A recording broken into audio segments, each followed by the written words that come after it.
Friends, मैं teacher Sangeeta Singh और आज हम पढ़ने वाले हैं कक्षा 10वीं विषय हिंदी का पाठ 5.3 शील के बैरवा छंद, जिनके कवि हैं शेषनाग शर्मा शील जी। अभी तक हम लोगों ने पद्यांश के अर्थ को क्या कर लिया था, सॉल्व कर लिया था।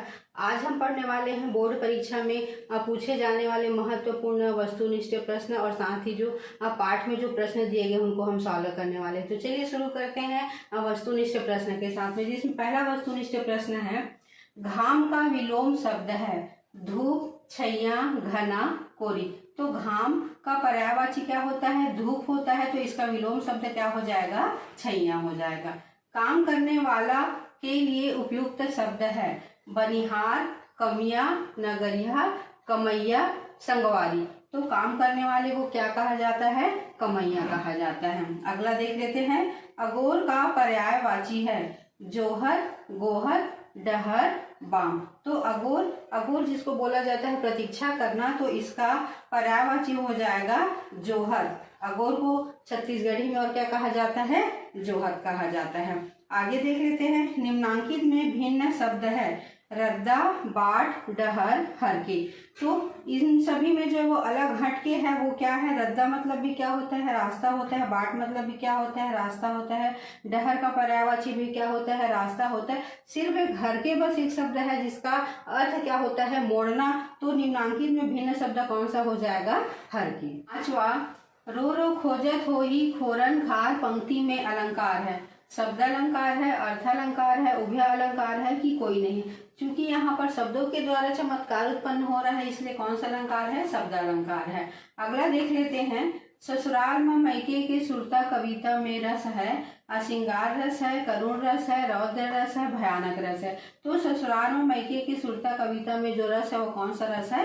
करुण रस है। आगे देखते हैं, बैरवा छंद है, सममात्रिक छंद है, अर्ध सममात्रिक छंद है, मात्रिक छंद है, दोहा है। तो बैरवा छंद क्या है? अर्ध सममात्रिक छंद है। आगे देखते हैं, अगोर शब्द का अर्थ है अंगार, सुबह, प्रतीक्षा, आंगन। तो अगोर शब्द का जो अर्थ होता है उसका अर्थ क्या होता है? प्रतीक्षा। नौवा, मैके ससुराल बीच में पातर पान में अलंकार है, उत्प्रेक्ष अलंकार है, अनुप्रास अलंकार है, संदेह अलंकार है, रूपक अलंकार है। तो मैके ससुराल बीच में पातर पान में जो अलंकार है वो कौन सा अलंकार है? अनुप्रास अलंकार है। और अनुप्रास अलंकार क्यों है? क्योंकि यहाँ पे प वर्णों की क्या हो रही है? आवृत्ति हो रही है, इसलिए यहाँ पर अनुप्रास अलंकार है। छत्तीसगढ़ी में बैरवा छंद को प्रतिष्ठित करने का श्रेय किसको जाता है? जयशंकर प्रसाद को, शेषनाग शर्मा शील को, परदेसी राम वर्मा को, पवन दीवान को। तो किसको जाता है? छत्तीसगढ़ी में जो है वो बैरवा छंद को प्रतिष्ठित करने का श्रेय जो है वो शेषनाग शर्मा शील को जाता है। अब देख लेते हैं पाठ्य के कुछ महत्वपूर्ण प्रश्नों को, जिसमें पहला प्रश्न है, शुष्कत आवत हो ही भैया मोर, पंक्ति के अनुसार दुल्हन की मनोदशा का उल्लेख कीजिए। तो इसका उत्तर ये हो जाएगा कि दुल्हन की मानसिक दशा के अनुसार दुल्हन को ऐसा लगता है कि बहन या बेटी के विदा के पश्चात घर में सन्नाटा छा जाता है और भाई मेरा रोते सिसकते हुए मुझे लिवाने आ रहा होगा। अब देख लेते हैं दूसरे प्रश्न को, मायके एवं ससुराल के बीच की स्थिति को कवि ने पातरपान क्यों कहा है? तो कवि ने मायके एवं ससुराल के बीच की स्थिति को पातरपान इसलिए कहा है क्योंकि दोनों की बीच की स्थिति क्या होती है? बहुत ही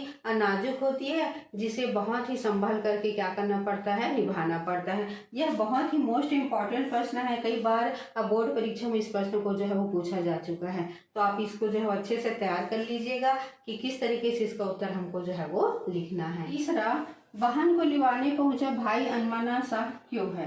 तो इसका उत्तर हो जाएगा, भाई को बहन का विदा का दुख है, साथ ही ससुराल वाले बहन को तुरंत भाई के साथ भेजेंगे या नहीं भेजेंगे, यह सोचकर भाई अनमना सा हो जाता है। चलिए अगले प्रश्न को देख लेते हैं, नायिका के मन का धारा के विपरीत जाने का संदर्भ दीजिए। मन मछली के समान व्याकुल है, इसे किसी भी दशा में मोड़ना चाहो वह मुड़ता नहीं है। और इसके संदर्भ में जो कविता कही गई है वह है, मन मछली का धार के उल्टा जाए, हर के ला मन बैरी नैच भाई। प्रश्न पांचवा, नायिका अपने पति के कष्ट की कल्पना करके दुखी हो जाती है, पाठ में आए हुए उदाहरणों का उल्लेख करते हुए समझाइए।